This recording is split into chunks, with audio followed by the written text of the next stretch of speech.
Hi, everyone. Welcome to another episode of our webinar. So we've had Trish Costello. I'm really excited to be able to talk to her again because Trish, we were just talking about this off camera, but Trish is effectively the previous to Portfolia, which she's going to talk about today, was actually the CEO and founder of an organization that effectively functions as kind of like graduate school for venture capitalists in a sense. And then, to kind of answer and tie that back in, because our webinars are designed to be a little bit more into the nitty gritty of Portfolia and the investment accounts they represent, I also asked Brittnay Falk from our team to join as well. Brittnay is internally, she leads our customer success team. So that means that she is on the front line of knowing about every investment opportunity, investment deal that all the customers in the entire Rocket Dollar community, which is close to $1 billion of alternative and private investments out there, as well as being sort of the resident internal expert on how tax deferred accounts and IRA monies can be used to go into these accounts. So this kind of ties in very, very well. But maybe at first, so I'll let Brittnay go first. Maybe she could just quickly introduce herself, and then Trish, we'll let you introduce yourself as well for those that don't know you already. Cool. Well, I'm Brittnay Falk. I run the customer success team at Rocket Dollar. We are on the forefront with all of our clients. We see the trends. We know what people are wanting to invest in using their 401k, using their traditional IRA and their Roth. So we are in the nitty gritty, and we know exactly what the clients need. Exactly. And Trish, maybe you could tell us a little bit about yourself, and we'll get into more and more details. So just the high level, and then obviously great background. So we'll dig into that a little bit more as well. Well, I'm so excited to be here with you, Brittnay and Henry, and talking about what we're doing at Portfolia. I am Trish Costello. I'm the founder and general partner of Portfolia and Portfolia Funds. As Henry mentioned earlier, I'm also the founder and CEO Emeritus of the Kauffman Fellows Program.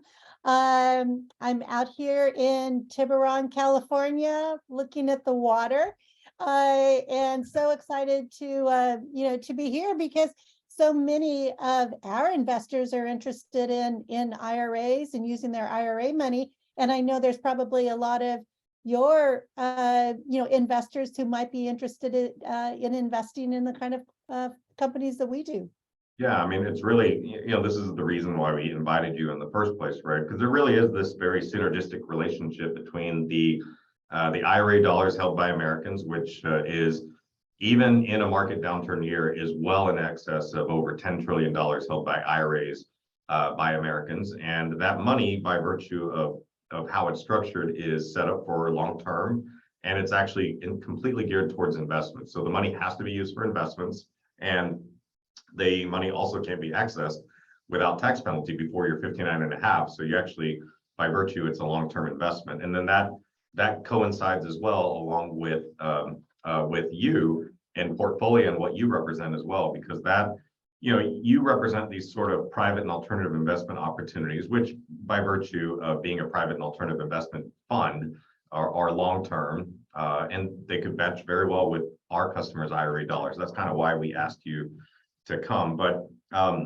maybe right now, like if you want, like, why don't you give an overview of Portfolia? Because I mean, in a way, we were actually talking about this, Brittnay and I, about how do we sort of explain Portfolia, because it's not quite like just a traditional quote unquote like venture capital fund. You represent like a broad base of funds. So there's managers of these funds, there's a community aspect to the company, and as well there's obviously a multitude of funds underneath. So I don't know, I know that you can explain this a little bit more eloquently, but spend a few minutes, and feel free to get very detailed here to tell us like Portfolia in and of itself for those that aren't familiar. Yes, I'm happy to do that, and just steer me anywhere you want me to go. I'll say first that the Portfolia has been investing our venture capital funds in companies since 2015. Okay. We have 12 funds, launching 13 and 14, and we've made 134 investments, which for a venture fund, an average is maybe 5 to 6 a year. So we do invest the dollars rapidly. Sure. But I created it really because I saw men and women are both invited to be Portfolia investors, but I saw a real missed opportunity in venture capital and investing in private companies for women. Only 2% of women angels 7 years ago when we got started, or 2% of women that could be women angels were investing as angels or investing in private companies. And so I thought, I'm going to set up something that is really geared for this. As you said, Henry, very community oriented, very educational. Yeah. You could dip your toe in for a small amount of money, $10,000, and have that split across 10 to 12 companies in about a year to 18 months. So I looked at all of those pieces. You need diversification. You know, you want to learn, you want to invest in what you understand. Yet a lot of the kind of companies women were interested in, they were not the ones that were up on platforms or were up the venture capitalists were focused on. So I really looked at, how do we do this? How do we build out a whole investing opportunity in these great companies to both make great returns and to have impact in places that we were interested in? Well, and then let me kind of double click into this as well. So when you say that, I guess I'll step back first. Like you say that the types of companies or the types of funds that you represent typically are in industries that maybe women themselves, even if they say, hey, look, you know, a very small percentage of females were angel investors. So then even if those 2% decide they want to go into it, they would end up basically only finding a venture capital community that was investing in companies that really weren't very personal to them. So maybe you can give, like, what's an example? So when you say a multitude of funds, and I know the answer to this, so I'm kind of setting you up, of course, but talk specifically about some of these, because you know, I've talked about this with my wife after she met some folks on your team, Paula and Claire England, who runs one of the funds, about, you know, wow, you know, to me, and this is my wife, I'm paraphrasing her, she said, you know, I kind of always hear about, I don't know, like, you know, like a ride sharing type company, or like a, you know, a electric scooter bike or something. It's not really, you know, me as and paraphrasing her as a middle-aged female. It's not as two meaningful. children, Yeah, right? So maybe you can give like specific examples, like maybe double click on one of the funds, as well as like some of those opportunities that $10,000 can go into. Yes. So Henry, I think the one that's probably most exciting to nearly all women is that we created the first venture capital fund focused in women's health. That was in 2018. In 2018, there had never been a venture fund focused in women's health. And in fact, only 20% of venture capitalists in healthcare had ever invested in one women's health company. Wow. And so we created the fund completely focused there. Portfolia is now the largest, most active investor in women's health in the United States. And so our lives have been compromised as women because innovation dollars weren't going into these great technologies that were out there. You know, venture money and our investors' money, that's the lifeblood of venture. That's the fuel. And so you can have great technology coming out of universities and you know, and they just don't ever see the light of day. So so these companies range from, you know, companies you've never heard of that are very early, but you will hear of in the future, all the way to things like the Willow breast pump that most new moms have heard about, where you're not tethered to the wall. You actually could be pumping right now and nobody would even know. You can move around. Doctors use these. Yeah. You know, to a company that you will know well in Austin, Everly Health, with Julia Cheek, a $4 billion company now, to one again in Texas in your area, was bone health. So NASA, when they put astronauts into space, the biggest problem was they lost bone mass, just like women do as they age. And so we were able to be one of the very earliest investors, taking that technology that they used for astronauts and applying it now to women postmenopausal, so we don't break our hip, you know, or lose bone mass. And so it's everything in between. And we all, you know, when I talk about these companies, women go, oh my gosh, yes. Yeah. You know, my mother broke her hip, or oh my goodness, to be able to have a breast pump that I can wear, and you can't hear it in the background. Those kinds of companies. But I'm going to give you one of my top ones here that everyone loves. And it will sound funny because it's addressing men. We've just invested at the very earliest stage in what will likely be the first daily male birth control pill. And it's going to change women's lives. To be in a partnership where, your husband or partner can take a daily non-hormonal birth control pill and kind of, you can balance out those responsibilities over the years. So, those are the kinds of companies that are really those that are personal to us. Wow, that's amazing. And then, so that's kind of double clicking into the fund itself. Maybe you could tell Brittnay and I a little bit about like the structure, like how, I guess I always think that when VCs are approaching what limited partners, so limited partners, of course, are the people that invest in these VC funds that it's like, oh, okay, yeah, that's great. You're welcome to get in if you qualify and if we take your money, and the minimum investment is $5 million. So like, how does Portfolia make this? Because it sounds like what you're saying is your community of folks at Portfolia, and then maybe you could talk a little bit more deeply about that, but those people actually have significant means, but it doesn't necessarily mean they want to do 5 million, or they can or want to do $5 million into one particular fund, and then have that be invested at someone else's decisions for the next 10 years. But how does Portfolia provide this, like, I guess I would say, like almost universally acceptable structure? Like, a lot of companies with a relatively small amount of money for an accredited investor. Right.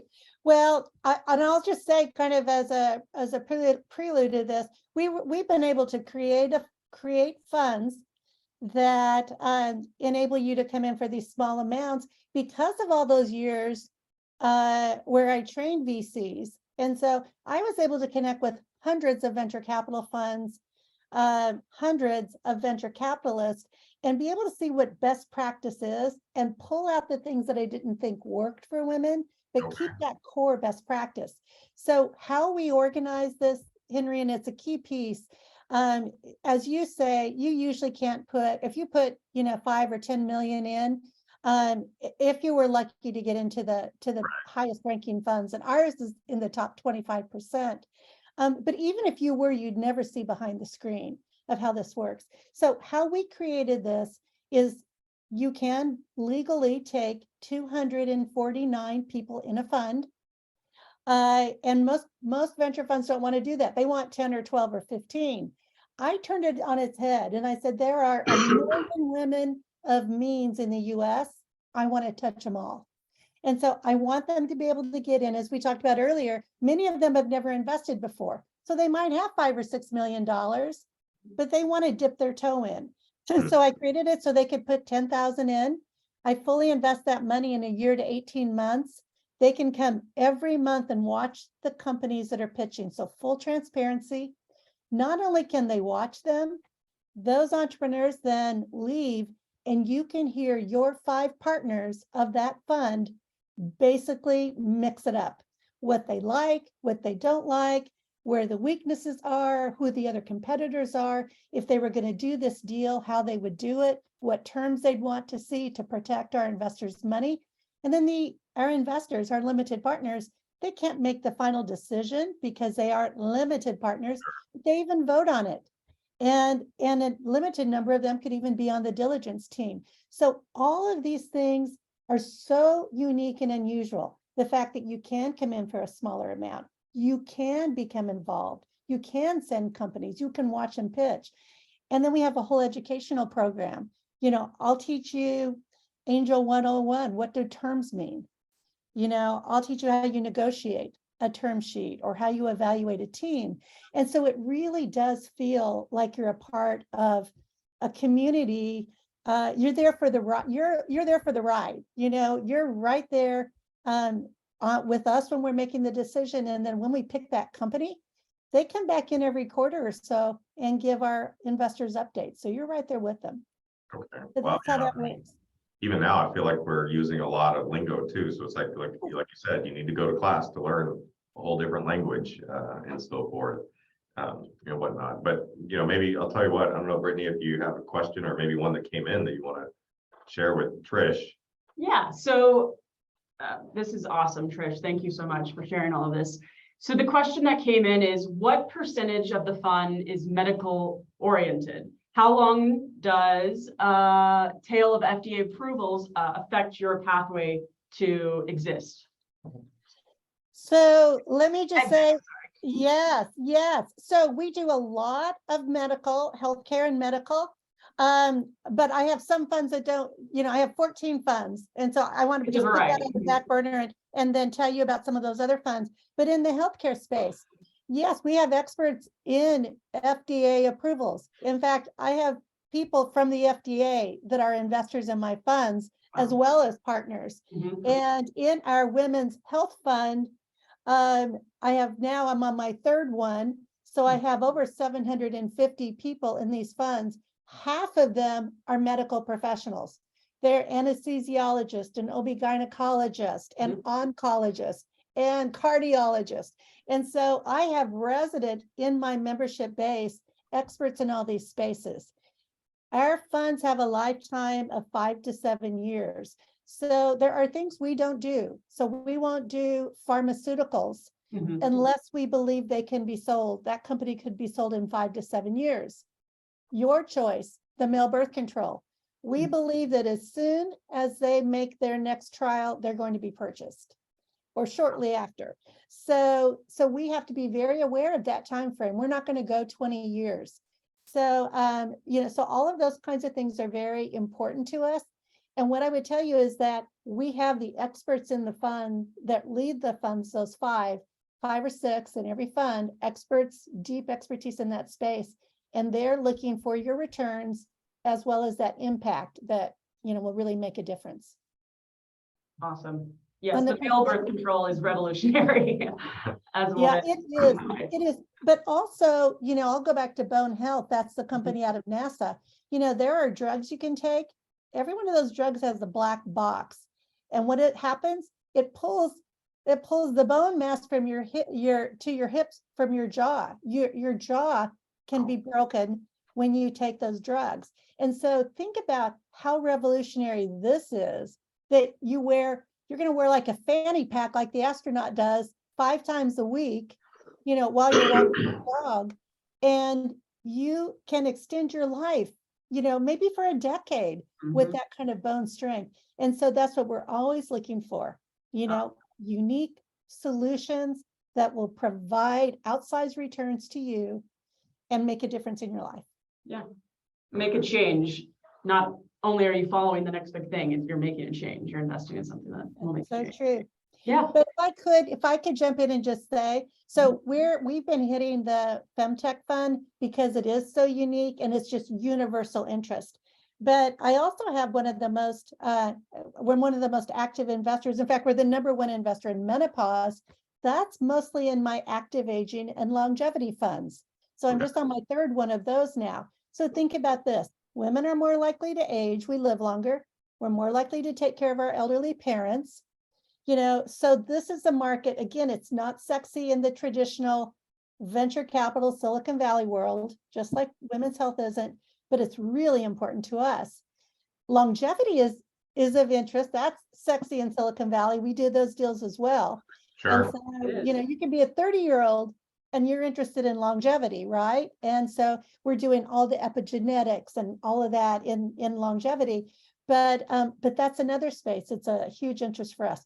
Food and ag tech. That's when I know Henry and Brittnay, you met some of our partners in that one. Yeah. All of them have different partners, but food, the transportation of food, the wasting of food, the preparation of food, that's 40% of our greenhouse gases. So we do that. We do green and sustainability.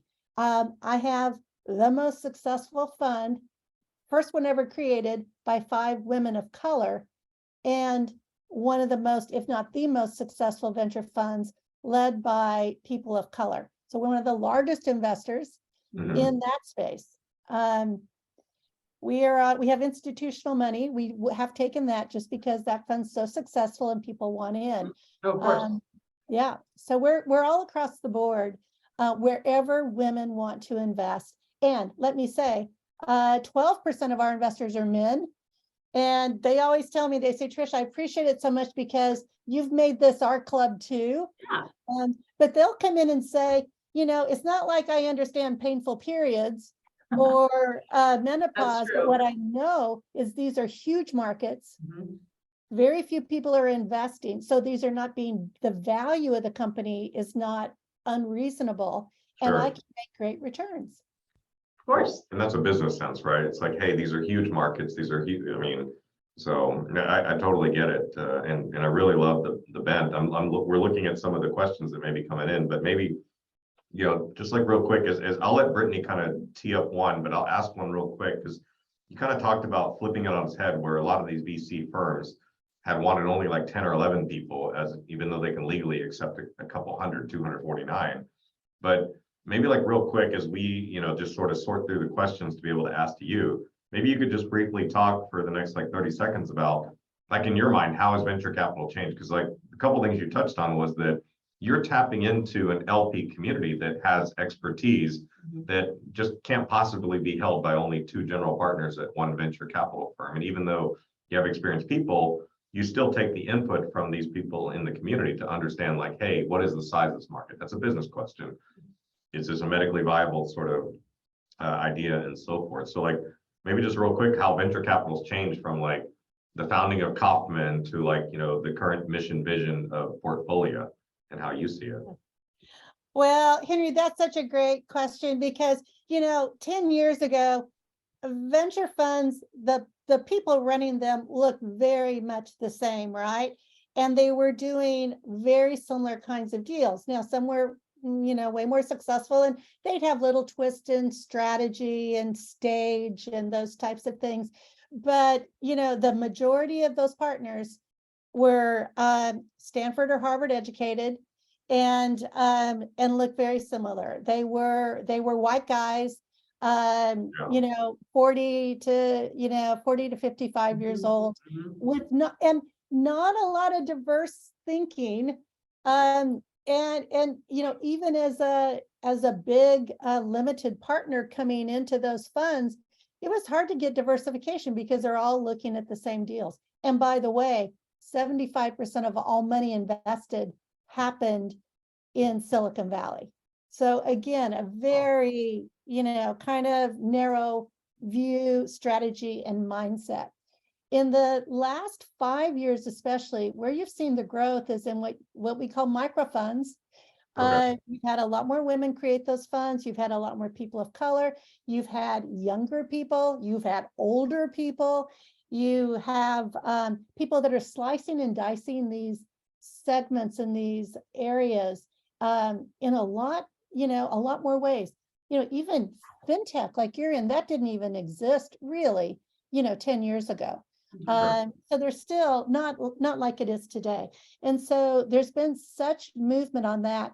But I think the area that, that still is one that there's so much movement and opportunity really is getting in that retail investor in great funds, so they really understand what they're doing. They're getting diversification. The people leading the funds are top. And then the other part is, you talked earlier about how much money is in IRAs. Henry, today, every financial services company agrees women are right on the cusp of owning about $30 trillion in wealth just in the US. They live longer. Yeah. And in the past, go back 40 years ago, if the patriarch died, oftentimes the money went to the male children, the male adult children. Today, that rarely, you never hear that happen. And so women are inheriting money. Women are living longer, so they're inheriting it, in their 60s and 70s, and they have a huge amount of cash. It's actually the first time in recorded history in a country where women now own just a little over half of the wealth. It's either tipped over already or it will the next 2 to 3 years. So our ability to reach out to women as investors across the whole, investing world is really going to be critical. If not, they're going to be leaving their money in a passbook savings account or something. So what you're doing and what we're doing is Yeah. helping them understand that it doesn't just have to sit in a CD. It's important for our economy that this money is Right. used. It's like a cycle of money, right? I mean, without that money coming in, these new businesses don't get created, don't scale, and don't create like the new type of breast pump or like a Bone Health or an Everly Health and so That's forth. right. Oh, That's this is a exactly great right. question that is kind of associated to, let's see. How have rising interest rates and lower stock prices affected the valuations of the companies you invest in? It's a great question. Yes, it is a great question. So here's the nice thing about the kind of private companies that we invest in, and I know that Henry and Brittnay help you in other areas, is that we're not impacted as much by ups and downs, in the macro world. I mean, there are going to be issues that will impact some companies. But overall, we kind of have that protection. Our stock prices aren't going up and down. There are no stock prices. So our valuations, we're looking at those valuations, we of course we're tracking everything quarterly and even weekly if we have troubled companies, but there's nothing out there that's making those valuations or prices bounce up and down, on a weekly, monthly, or even quarterly basis. So we're protected in some ways. When there's a downturn in the economy, like we're seeing now, in a lot of ways that helps our companies as long as they've been capital efficient. And as you can imagine, a lot of people aren't bidding up the price of our companies. So they're capital efficient and their valuations are pretty good. What happens today is we can hire people. People are being laid off from the companies that had way too much money and were just hiring without a lot of discipline. So we can hire well. We have access, now to resources that we're going, to the big boys, that we couldn't, get our hands on. And so for us, it's kind of like, this is what we were built for. We're built for markets where you have to be capital efficient and disciplined. Yeah, you're pretty resilient. Okay, here we have another good question, kind of associated to our markets question. So what are your typical cash on cash returns? And as much as you feel comfortable talking about returns. Yes. So let me tell you that of our, out of our 12 funds, all but 3 of them are old enough now to have comparison data. In the venture capital world, what you do is you compare what we would call vintage years to vintage years. So you're comparing yourself to other people, other funds that started when you start. Okay. We are in the top 25% of all venture funds in our vintage years. Wow. So we're very proud of that. We have a number of funds that are in the top 10%, top decile or higher. And we manage those, of course, manage that completely. That's why you diversify, right? Because I'm the one that needs to worry if you're always going to have 1 or 2 companies go out of business. I have to make sure that those winners are going to keep your returns high. So that's what we're always looking at. And so we are in the top. And this is because oftentimes we're the first mover in those places. I'm going to tell, yeah. And so some of them, if they're younger than 2 years, you just don't have any comparison data. You want to expect that those companies are probably going to take 3 to 5 to 6 years to be sold. One thing I don't know, I want to make sure your members understand. So what happens is, you don't take your money out. As Henry said earlier, these are long-term. What happens though, is when a company is sold or a company has an IPO, we take that money and it's split among you within a matter of weeks or months, from the time I get it. And so you can't draw your money out, but when your money, when your company investment, and we keep track of everybody's percentages, and we have, thousands of people, you get your share right then. And so there's constantly money coming back to you after about 2 to 3 years. Sometimes it's earlier, if I just have a fast acquisition, and I've had those. Sure. But you shouldn't Yeah. plan on that. Cool. I see. So there's chances to get money back, like, through let's say that the funds typically last 5 to 7 years, but hey, a couple of events happened inside of the portfolio. Oh, So the portfolio. So now we're going to make a distribution inside. So, okay, that's a great scenario. Yeah, yes, and you should expect that to be happening. If you're 3 or 4 years in and you've not seen anything. Now, one thing that we do also that's very different with Portfolia, and it's because we want to mitigate the risk. I don't want to get thousands and thousands of women and men into venture capital and lose their money, right? And if you're in the bottom 25% of funds, it's possible that you won't have your capital return. That's why you really want to go into top funds. But one thing that we do that's quite unusual is we'll invest from seed to pre-IPO. So if you were in our food fund, you would be in Grub Market that has 100 million in revenue a month, still private, Wow. pre-IPO, because they want us in, not because they had to have our money. I had every big investor out there, but they love the fact that I have 13,000 members across the country in every state. But then I'm also in, some little company called Tiamat that's using shells and mushrooms to create a leather, an artificial non-animal leather, which you may have never heard of before. So I'm in from those. What's that early stage? I want to make 20 or 30 times my money or more. In Grub Market, I'm going to make maybe 4 times, 5 times my money, but Grub Market's not going to ever go. They're not going to go out of business. No. So I do this whole range. Most small funds can't get into the big guys. They can't get into Everly Health. They can't get into Maven Clinic, the first unicorn in women's health. We can, because we have deep relationships and we're respected in the field. And so in every fund you're in, you see what's it like to be a no brand name with 2 entrepreneurs, all the way up to, a major like Madison Reed, the hair color company. We're in that, and you see that whole range, and you meet all those entrepreneurs. You're on the journey with them. Wow. But that enables our returns to be stronger. And to go back to that, that's why, because we do some of these late stage things, you might get a check in 2 years. You might get a nice check in 2 years. You might get a return of your whole investment in a couple of years, because we can get into some of these late stage investments like that.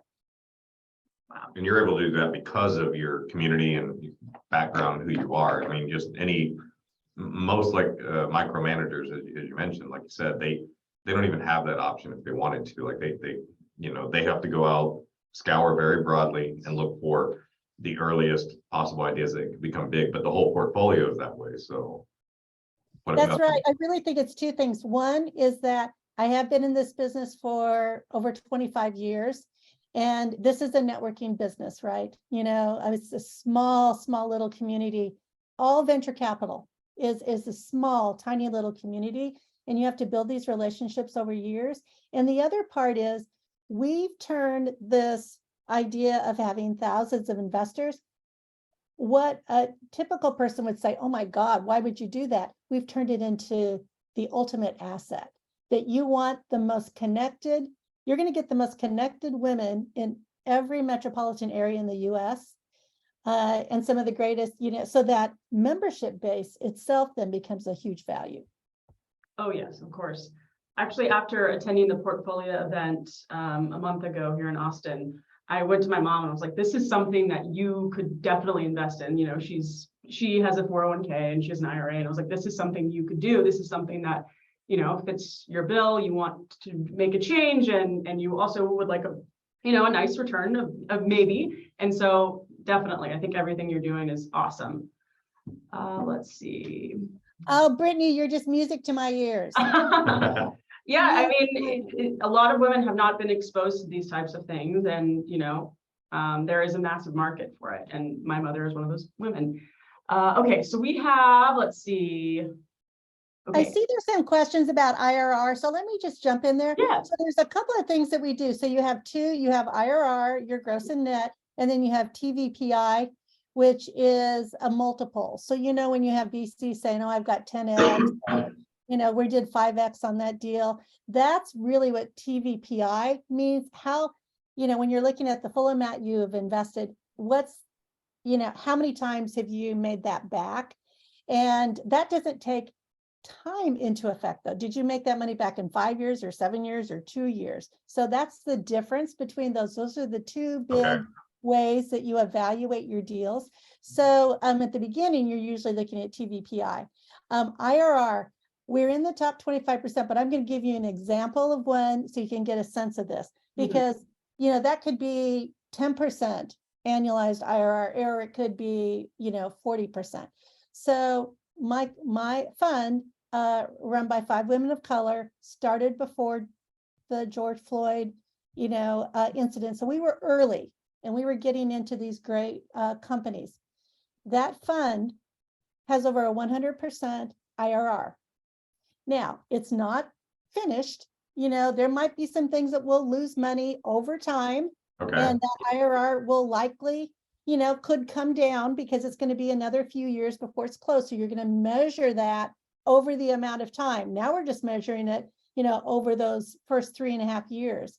But that's one of those spectacular kinds of returns. There's an institutional investor whose name you all would know that's in that fund. They're in 40 venture funds led by people of color. Our fund is the top performer out of 40. The next highest performer in that investment group of theirs has half of our IRR. So that's that kind of level. Now, are all my funds at that the best in their class? They're not the best, but that's what we're shooting for in every fund. The other thing, when you think about IRR, because I don't want you to think I'm not, addressing that, because that's the number one thing I'm doing. I want impact, but I won't do the deal if I don't think I can make that return. The other thing is a healthcare fund is going to take longer to deliver. Just by virtue of some of the questions that came in here, it takes longer to test things. In my the fund focused on people of color, I had a number of fintech, I had some media companies, and things like media companies don't take as long, but health has to be checked and double checked and tested and has to go through regulation. lots of regulation. It's so hard. So it's hard to that's why you compare to vintage. You say, my healthcare fund that started in 2018, how does that compare to other healthcare funds in 2018? So you, as a smart investor evaluating funds, that's the question you ask. How does that compare to others in that space? And then you want to see their averages. So I even do an education program, Brittnay and Henry, on how do you choose venture funds? How do you read a performance report? How do you know that difference? Your K1 is going to be different than your IRR performance, than your TVPI. And so in that transparency, we have all of that for them. Awesome. So this is a question that just came in. It's, on the lines of regulation and things like that. How you see board governance changing in the wake of FTX and the period of easy money that is now over? Will your fund be increasing its due diligence and expectations of companies to process conflicts of interest, validation, and regulatory change? Now, this is the crypto space, but I think this is a broader question on, just verifying and I think they're asking more of like, how much do you know about the companies that you're investing in, or are you going to hold them to more accountability? A higher standard. Let me just tell you that your smartest investors, and I'm going to tell you that's us. We are great. We invest in what we know, where we're experts. And that's why these teams that run different funds are different people. They are the experts in that space. And we are so robust in our diligence, and we are so robust in the governance. You can't be anything less. than that. If you want to make good deals, you need to understand everything about that company, and you need to deeply research it. And if you're not going to be on the board, you need to research who is going to be representing the investors on that board as much as you research the company. And that's what we do. And that's why I believe our results are good, because if you do the work up front, you have way few sleepless nights, as you're, partnered with these companies. You must do it. Now, the FTX thing is beyond me. I don't understand how it happened. Sequoia, which was one of the largest investors in this company, is one of the most successful in the history of venture capital, if not the most. And so, but what happens when you get on the top of the market and everything looks great, sometimes people lose their focus and they lose their discipline, even the very best. What you want to see from those funds, if you make a mistake here or there, that's going to happen. You want to see they're learning from that mistake and they're not trying to cover it up with, oh my gosh, I invest in dreams. I think they've since backed up and said, yeah, we shouldn't have invested in somebody in his pajamas that was playing League of Legends while he was pitching to us and doesn't have a board. But that's a very unusual and bizarre situation. Yeah. And full disclosure, none of us are playing video games while we're. Yeah. So. We also, now my fund's a little different too, because we do have a bias for experience. So I would say that the average age of my teams are probably 15 years older than the average age of a typical Silicon Valley team. We rarely invest in 25-year-olds. We want experience, we want resilience. They have to be capital efficient. We don't want them having the first failure they've ever had in their lives on our dollar. No. And so that serves us well. And you will also see, because we do, not all of our companies are led by women, about 70%, most all of them have a woman on the C-suite, but 20-30% of my companies are led by a male CEO. The gender of your CEO can change. So, that's part of it. But the other part is, if this person is the very best person in breast cancer and might shift, breast cancer, I don't care if it's a man or a woman, as long as they're ethical, they're smart, they're connected, they're going to make us money and change the world. So we're like that, but we really want people that know what they're doing. And we'll take a few young ones, but they have to have something really exceptional about them. So Portfolia members, they know you all are doing your due diligence before they begin investing. So that's awesome. Well, they could even be on the team with us. We'll take up to 8 on a diligence team. And so they learn how it's done. And, and we do education programs about it where, sometimes I need to cover up the names because there's some sensitivity things, but I do caselets, where they all get to decide what the major issues are. The other thing with diligence, I'm going to toss out just quickly. You can do a 100-page diligence report and never get to the essence of why it should be a yes or no. So I teach people how to do a diligence report or an investment memo, and our members get to see these. An investment memo that doesn't have to, that hits what we would call in our world the deal killers. Why are the reasons you wouldn't invest succinctly, and why are the reasons you should be doing this investment, and what does this entrepreneur need to do in the next year to move the mark, hit their milestones. So you've got to be able to do the number of deals we've done, 133. You've got to be really smart about how you do it. And it's my partners doing this, but I've helped them develop that framework. And again, when you're looking at companies, when you're looking at funds, those are the questions you want to ask them. How do you make decisions? And so you want, and you can just look at the results, which is fine too. Or you can go, they should be able to speak to you deeper about their strategy, their thesis, their decision-making. Awesome.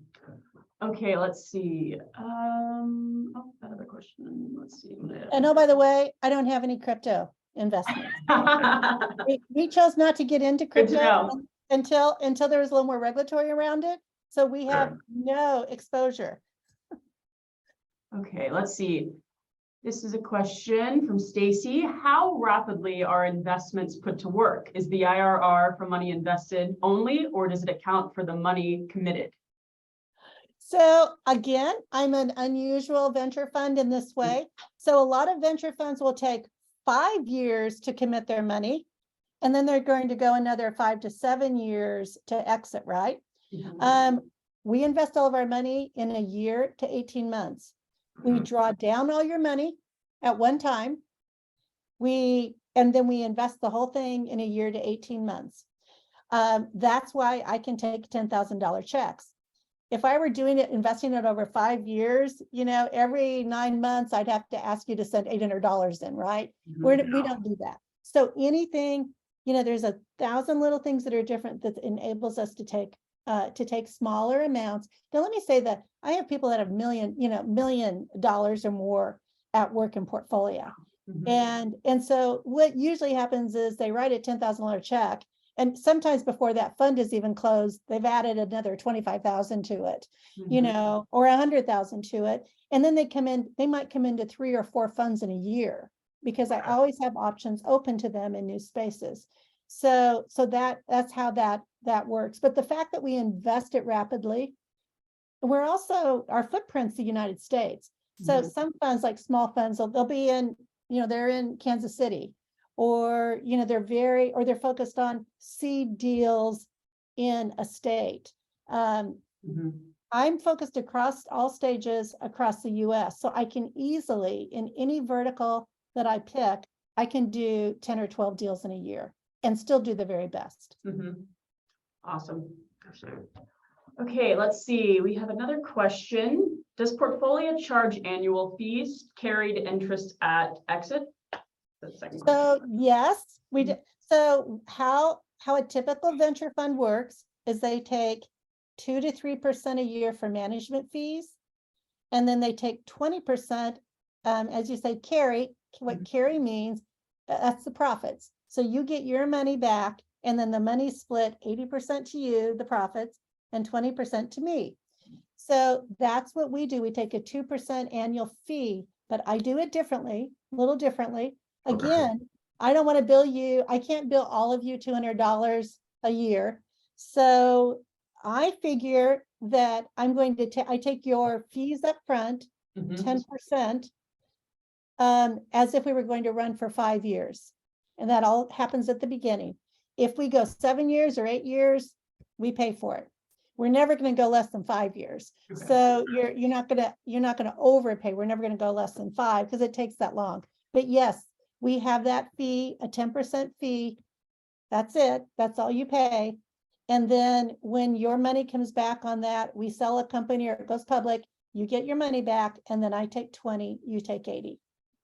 Okay, I see. So people know, so people kind of know that, hey, I write a check for X amount, and we're using the minimums here, but look, Yes. your typical investor is probably some amount much larger than that. So let's say that, hey, it's $100,000 commitment.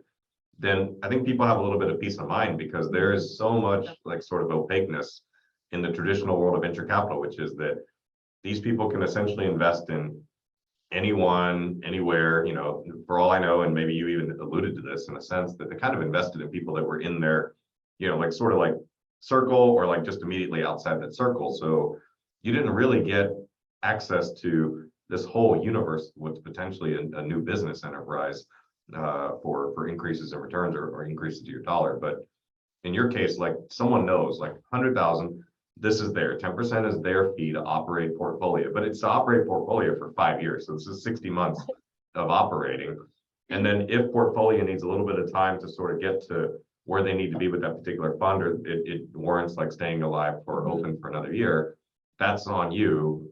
And there's also not this, just be on pins and needles and know that at any moment we could call you and ask for some portion of that money, and you need to send it right away. That actually aligns a lot better with us, because again, people kind of like that, I allocated X amount of money, and I've entrusted Trish and her particular team in this particular vertical to go out and find me great investments, things that, I invested in this overall theme, but at the end of the day, you're driven, for return numbers to That's generate right.